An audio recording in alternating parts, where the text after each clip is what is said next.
Gen Z's boardroom moment, an 18-year-old boss? Imagine an 18-year-old youth standing in the crowd at Jantar Mantar. Phone in hand, anger in the eyes, and in the voice that confidence which the old system often dismissed, considering it youthful restlessness.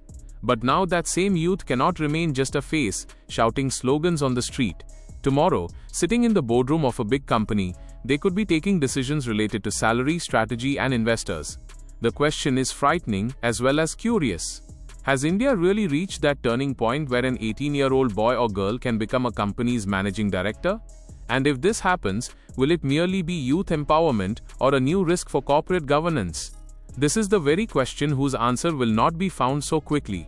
According to the existing Companies Act, an 18-year-old person can register a company, hold shares, and become a director.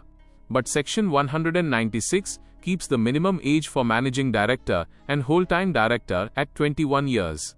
That is, the law says you can form a company, take ownership, sit on the board, but wait 3 more years to sit in the real driver's seat. Now this very old dilemma is preparing to change. A parliamentary committee has recommended that the minimum age for managing director and whole-time director be reduced from 21 to 18 years. This is not the final law yet, but the signal is very big. Because if the wall of age shakes in the boardroom, not just one chair will change, the entire imagination of power will change. Today's Gen Z is that generation which has used the internet not like a book but like air. AI, cybersecurity, gaming, creator economy, and digital commerce are not separate subjects for them but daily language. Before company boards today, this is the biggest question. Is experience of decades alone enough when the market is showing new behavior every month? A large population of customers is in the age group of 20 to 30 years. Employees are also young. A brand's trust is now determined not by TV ads but by comment sections, reels, and community reactions. One wrong campaign, one insensitive post, one late response, and years of a brand's reputation can come into question overnight. The old boardroom often understands this speed too late. However, the fear is real as well. Will an 18-year-old person be able to understand the responsibility of payroll, compliance, investors, debt, taxes, and employees? Or in excitement, will they take the company toward risky decisions? The startup ecosystem has intensified this debate. Today, many founders are building products before college, having funding conversations, and handling lakhs of users. However, managing director is not an Instagram bio title. It is a legal responsibility. Here, signature means not just authority, but accountability too. The MD is accountable before company decisions, disclosures, employees, creditors, and regulators. One wrong decision can affect not just the founder but the entire team and investors. Therefore, the real debate is not young versus old. The real debate is how opportunity and accountability should be balanced. The old law was made at a time when business moved slowly. Today, apps launch at night, markets react in the morning, and a crisis goes viral by afternoon. In family-owned businesses, this change can be even more interesting.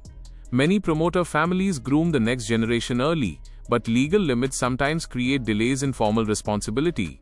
In venture-backed startups as well, young founders many times take real decisions, but the legal title is kept with an older person. Due to this, power and responsibility get divided in different places. If the rule changes, India will give another signal in the language of ease of doing business. The law will say if you are an adult, you are not automatically out of responsibility. The committee also said that in countries like the US, Singapore, Germany, and Australia, there is no such 21-year barrier for top executive roles. Economic Times explained this like a legal anomaly. However, a boardroom is no playground. Getting the chair and getting trust are different things. Law can give permission, the market gives credibility.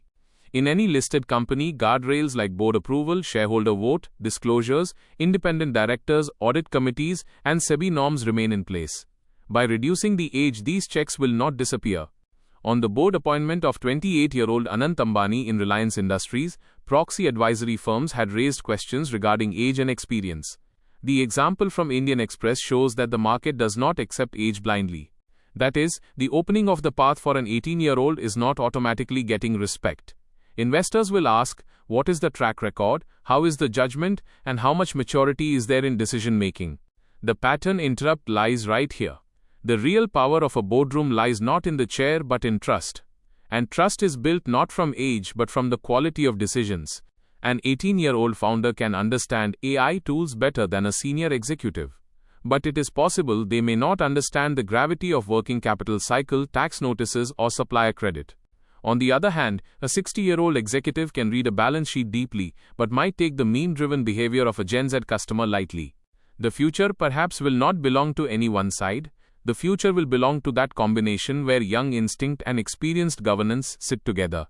The first impact of this change could be seen in startups, family businesses, and consumer tech companies. Where the founder is young, their role can get legal clarity. The boy or girl who was an unofficial decision maker until now will formally be able to become managing director. This will mean that along with power, the name will also come, and with the name comes accountability too. The hidden truth is that law often moves behind the real economy. First, young people change business, then regulators understand their reality.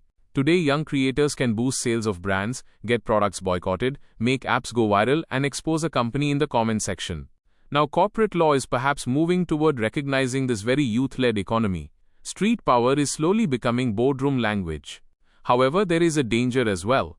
Companies should not present 18-year-old faces merely as PR symbols, while real power remains with old people. If a young director is only in the photo and someone else is taking the decisions, this will not be empowerment, but optics. And investors catch such optics quickly.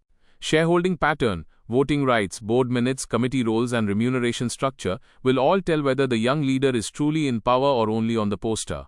This could impact the education system as well. Incubators, business schools, coding communities, and school-level entrepreneurship will now be looked at in a more serious manner. In boardroom discussions, now there will not be just sales and margins. Subjects like AI risk, data privacy, cyber attacks, creator backlash, and digital trust will also become central. This is the very place where a young perspective can be valuable, because many senior leaders see these risks when damage has already begun. However, a young leader too will have to learn the language of fiduciary duty, conflict of interest, related party transactions, disclosure, and compliance. Talent needs legal discipline. A viral product can make a company famous, but a compliance mistake can collapse it as well. Speed is necessary in business, but brakes are necessary too. That is why the need for strong mentors, an experienced CFO, independent directors, and real audit systems will grow. Leaving young leadership without a support structure would be irresponsible. The major turning point is just this. Age should now neither be considered a qualification nor a disqualification. The real question should be of capability.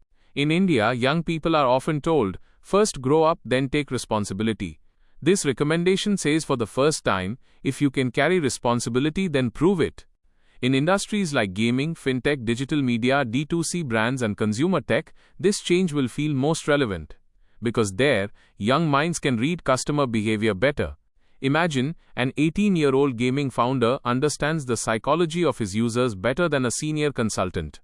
But for revenue model, legal risk, and investor reporting, he needs a mature system. In regulated sectors, extra approvals and qualifications might still apply. In places like banking, insurance, or financial services, merely changing the Companies Act will not be enough. Protection of public shareholders will remain most necessary. If age reduction comes without governance, it could become not a bold reform but a dangerous shortcut. Interestingly, the committee has also recommended increasing the maximum age from 70 to 75. That is, this is not just a story of youth takeover. This reform is like a shift from age boundary to capability boundary. The law is perhaps saying whether young or senior, automatic blocks should decrease. Therefore, the deeper meaning of the story is that India wants to make the boardroom age neutral, where competence, accountability, and shareholder trust become the real test.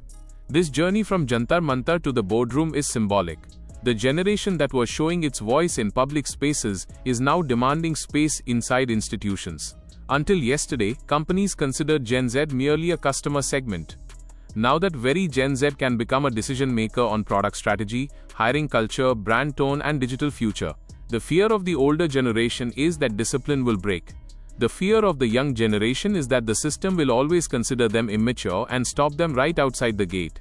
The answer to both these fears will be given not by law but by execution. Transparent appointment, real qualification, clear role, and accountable reporting alone will make this reform meaningful.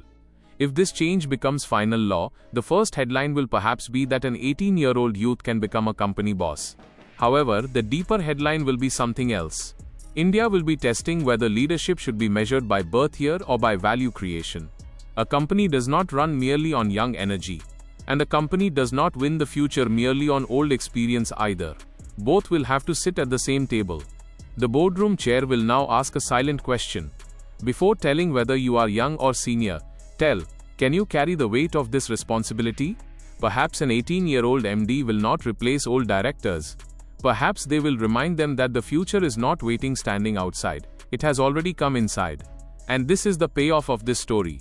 The real style of Gen Z will show not just in protest but in the maturity of handling power, because now the question is not of age but of accountability. If this video has taught you something new, or if you feel this information should reach more people, don't forget to like and share the video. Your small share can become valuable and useful information for someone else. If you have any questions related to this topic, or if you would like to share your opinion with us, be sure to write in the comment box. We read every question and suggestion from you, because your feedback inspires us to create better content. And if you want to keep receiving such interesting and reliable information about business, the economy, and the world in the future, then don't forget to subscribe to our channel GRT Business and also press the bell icon so that you get notifications of every new video directly. At GRT Business, we always strive to provide you with accurate, balanced, and reliable information. Our news and analysis are prepared based on information obtained from various news agencies, public sources, and public opinion. We make every effort to verify and validate each fact as much as possible, but in case of any possible error or dispute, the responsibility lies with the respective sources. Our only aim is to present you with a correct and trustworthy perspective so that you can understand any topic better.